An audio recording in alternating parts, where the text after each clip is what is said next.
Hi everybody, I am back for another vlog video to give you some updates about what's going on here at the homestead. I have been trying to record, and it doesn't matter when I record, there's chicken noise in the background. So I think we're just going to have to, unfortunately, have that in the video. I made a list of things that I wanted to talk about. If I don't, I'm going to forget it. So one of the first things I wanted to talk about was the onions that I planted. I ended up with more onions this year than I planned and that I'm going to need. It is insane.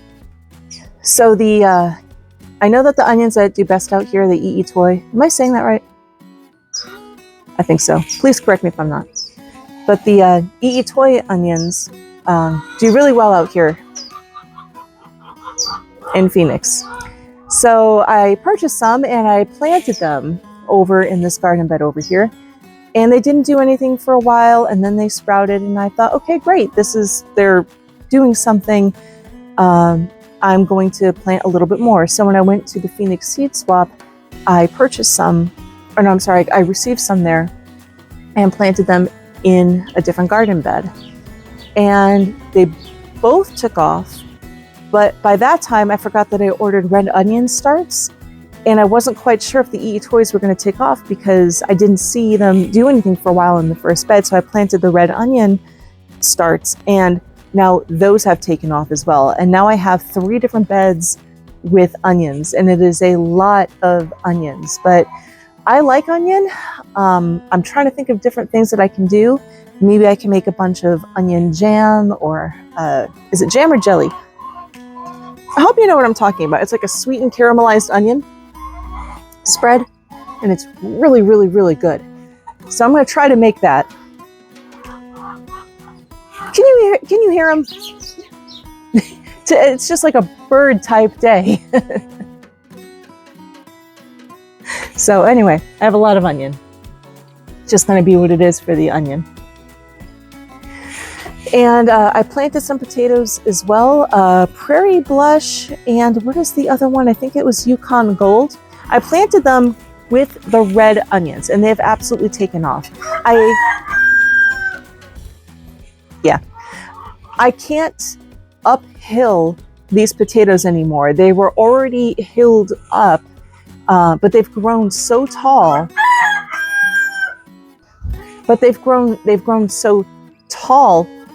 And bushed out more than I thought that they were going to, that I just can't hill them up anymore. So next year I definitely have to plan this.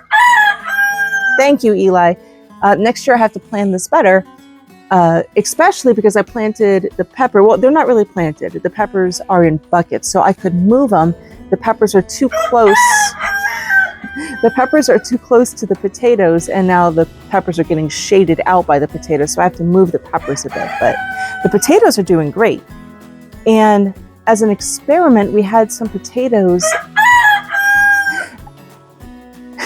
As an experiment, we had some potatoes that sprouted inside, and I said, let's see what's going to happen with these if I plant them. Probably not much. I don't think they're organic. And the only thing I had left at that point was grow bags. I'm not a huge fan of grow bags. I have a lot of issues with them. They haven't worked out for me in the past, but I had a few left. So I said, okay, I'm going to try to plant these in grow bags.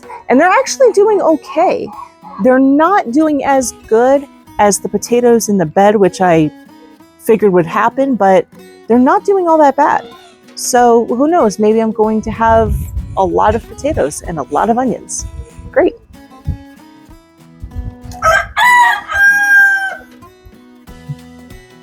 Also, if you remember, we put together a Vago garden for asparagus and strawberries, and here's how it's doing so far. It's doing really well. We have about 2/3 of the bed planted for asparagus, and then the other third-ish planted for strawberries. And I'm not expecting to get strawberries this first year. I know that they're still rooting, and this whole thing is an experiment, but I think this is a pretty good spot for that bed. It gets some good shade from the tangelo tree, so it's protected from some other elements, but we'll see how it goes. The asparagus took off quick. The asparagus grew so fast. So I think we're going to have a really nice asparagus harvest next year. But so far, they're doing great together. So no complaints on that end. My husband is doing the most amazing project in the garden. A couple of years ago, or maybe it was last year, I purchased irrigation kits because the main vegetable garden over here never had irrigation. I hand watered everything. I have been hand watering for the last couple of years, everything in the summer, in the winter, and it has definitely taken a toll on my body in the summer, I'll tell you that. So I bought these irrigation kits, and because it's been such a wonderfully mild winter, my husband's been able to come out and to dig in the soil and to help get the irrigation going, which has been a tremendous blessing, and I'm so grateful that he's been doing this.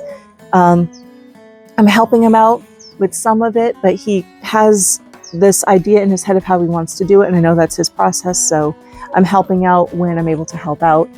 But it's going to be so good to have irrigation in that garden. It's one less thing I have to do. And I know that the homestead is expanding with plants and with trees because I garden and I have an obsession and I buy plants and trees, but yeah, I'm mostly okay with that obsession. Mostly.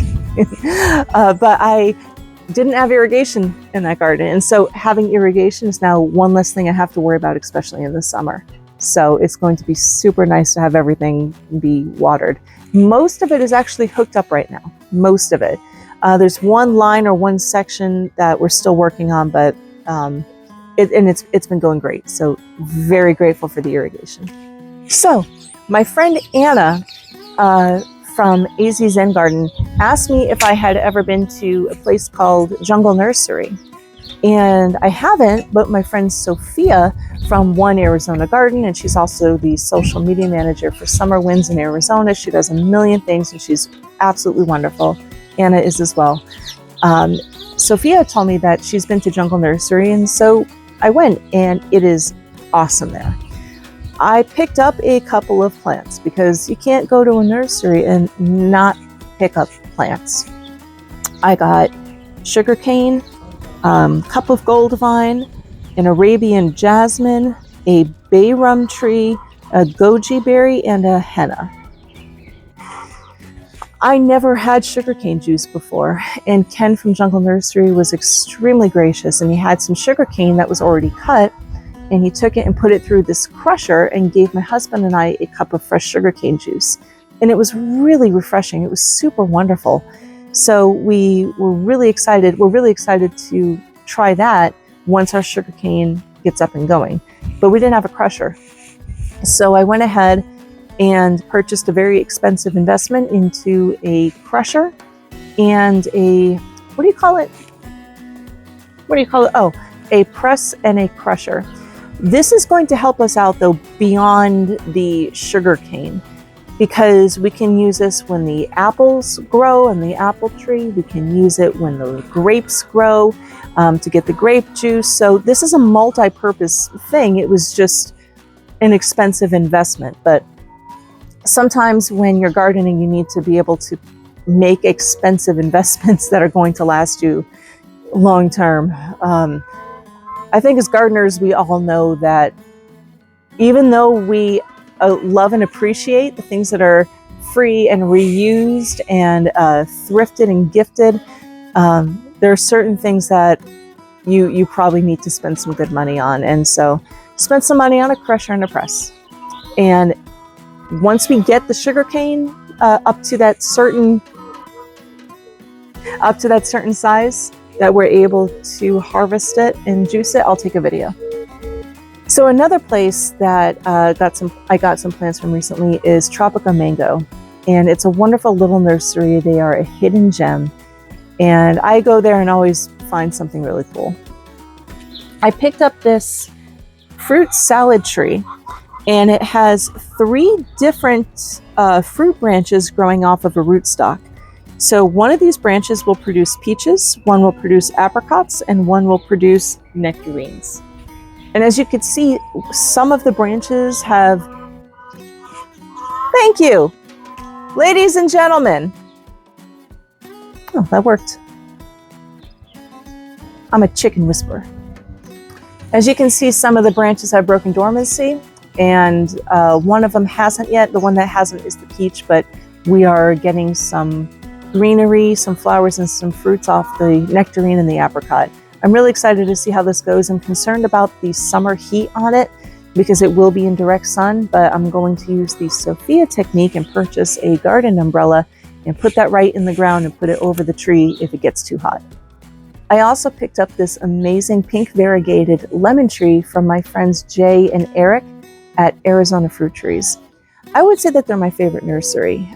They're so knowledgeable, super friendly, super helpful, and I've actually gotten a lot of trees from them. I still plan on doing a video on the trees that I've gotten from them here in the orchard, but the latest addition to the orchard family is this pink variegated lemon.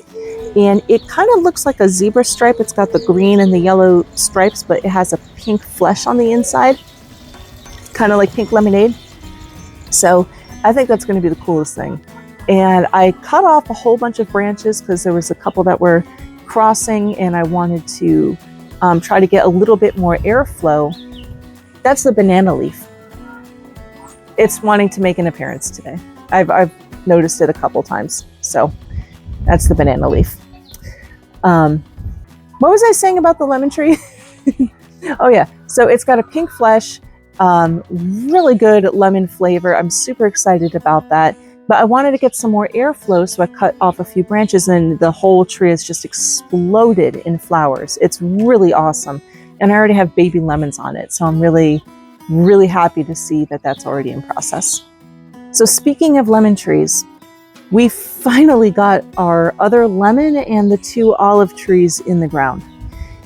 So I've mentioned this a few times before, but the ground here in the orchard is really, really hard. It is a very compacted clay, and when we moved in, this whole area was just Bermuda grass. And what are we going to do with Bermuda grass? The prior owners had kids and grandkids, and they would come over, play in the grass, and that's fine. That worked for them, but we don't have kids and grandkids, so we took out all the Bermuda grass and planted an orchard, and it's awesome. I mean, it's also the reason why so many things are in tall Vago gardens. There's a lot of noise today. I don't know if you can you hear that? It's one of those like little moped, little scooter things. And I mean, I have one too, but it's loud. And we're getting that rainstorm. So it's getting windy. All right. So that's the reason why so many things are in Vago gardens, Vago garden raised beds, is because the ground here is so hard that I have just given up on breaking my back trying to dig through it. So I just said, okay, Vagos.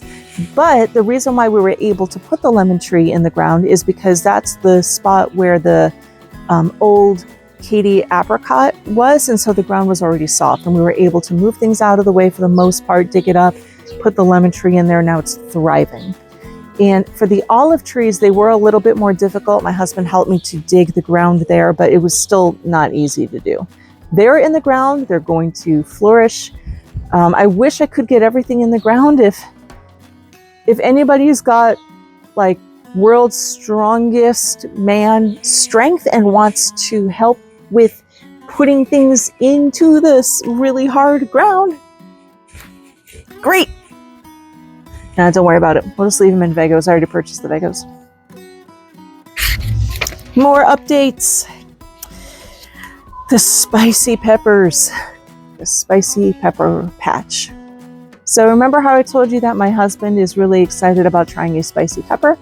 So I planted a whole bunch of spicy peppers to see what would grow. I have everything from, I think it's called the 7-pot chocolate, Brazilian starfish, apocalypse scorpion, and most of them have lived. We were able to gift some to my neighbor Helen's family, which is really great. I also received a ghost pepper from Sophia, so more spicy peppers. I won't do it. I cannot handle the spice, but my husband wants to try it. But I think we're going to end up with more spicy peppers than we know what to do with. And so I'm not sure what I'm going to do with that. What do you do with the spicy peppers? What do you do with peppers that are like 2 million Scoville? please flood the comment section with some recipes or suggestions, because I can't handle this spice, so I probably won't eat it, but maybe there's something really cool I can make with it. And now on to the Frankensquash. Can you see it back here? Maybe a little bit, maybe. So this is the squash that I planted directly into the Vego garden bed using the Vego compost. And I made a short video that showed this is the same squash that I planted without the compost and the squash I planted with the compost. Same soil, same water, same everything. The only difference was one was planted in compost and one wasn't. And the one that planted in compost has taken off. It's taken over my garden. It is trellised over the fig tree. It is just everywhere. And it's really awesome. And I've already received some really good blue squashes off of it, but it's gone almost too far. I want to keep letting it grow because it's really cool, but now it's in the way of my walking path. So I feel bad about cutting it. I think I'm just going to keep stepping over it and keep making this an inconvenience to myself so I don't harm my squash plant, the Frankensquash. Do you guys do that? Do you put your plants over yourself? There has to be somebody. It's not just me. And speaking of plants that I've taken off, the loofah has gone crazy. So I planted a few loofahs, and one loofah has trellised up and over into my neighbor's yard and up in the tree. And I told them about it and they love it. So they harvested the loofah, but I did end up taking that loofah down because I needed the area in my bed to plant other things. But the other loofah in the vegetable garden is still going strong. And I have grown loofahs this year that are half the size of me. I am 5'3". And I have put the loofah up to me. It is half the size of me. I have grown several of those loofahs this year. And there's only so much you can do on a loofah. I've made some sponges, a few exfoliators, but there's a cool project I saw, I think it was on Pinterest, where you can take the loofah and you can make a chicken nesting pad with it. It seems like it might be a lot of work, but I'm really interested to see if I could do this because my chickens don't like nesting pads. They won't lay an egg in them. They just want to go on the floor. So, okay. Spoiled chickens. I also planted some radishes, some very different colored, I think they're called Easter radishes. They're red, white, a little bit of like a pink. And then I planted some daikon radish, and the daikon has really taken off. That was really cool to get this year. And the other radish has taken off too. I like radish a lot. Also planted some carrots, and carrots and I have a weird relationship because right when I'm about to give up on them, they show signs of life and then they take forever to grow. And every time I've planted carrots thus far, just like what I do with everything else, because I'm klutzy, is I spilled the seeds. And so now I have this gigantic area of carrots, and they're not going to be big. They're going to be very small if I get any carrots at all. I might just get the carrot greens, which are good too. They're very good in salad. But initially I tried the burlap technique where you put some wet burlap on top, and I don't think it did anything because I ended up getting a little bit of mold and I had to remove it. But eventually the carrots grew, and I said, all right, well, if you're here, you're here. I told you it's a bird day. So we're just going to have to wait and see how the carrots do. All right, so another way to utilize space in my garden, because I want to plant everything, is to use the space around my fruit trees. So right over here is a pomegranate where I have beets planted along the edge. I planted some beets, again, seed spilled, so that's why there's a whole bunch of greens together, but now I can use them as beet greens and very small beets, which would make a really awesome salad. So I can do that in this area, but I also transplanted some beet starts, and that's over, on this side that you can't see, but they're doing pretty well. They're actually almost ready to harvest. There's a few ready to harvest. Yeah, they didn't get too big, but that's okay. I like small beets because some of the big beets, there's too much beets. Don't really know what to do with all that. But anyway, around the plants where the trees are planted in Vegos, I planted around in this circle. I planted beets. I have some cilantro growing in one of them. I have celery growing in one of them. And I have some cabbage growing in one of them. So that's an experiment this year to see how well that does. I'm hoping it doesn't take... You don't think it was a good idea? You didn't do the planting.